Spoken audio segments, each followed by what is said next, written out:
So here we are looking at switching of KVMs again, and I think I've come up with another idea that might work out. Right now, you would need to have their on-off toggle on the back and the relay triggered at the same time, and there's no kind of override. And I thought to myself, do we really need this switch here for normal on-off?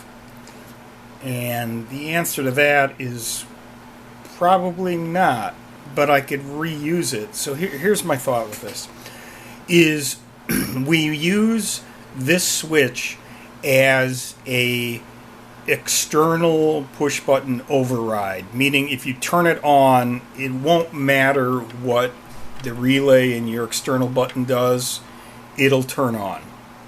Okay, so instead of being in series, it would be in parallel.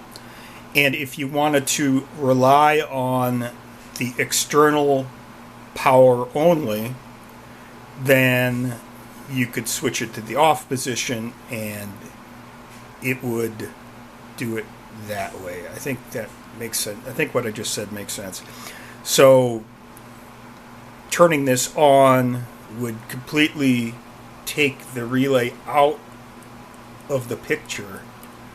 So if something fails or you don't have this connected, you could still power the KVM up manually from the back.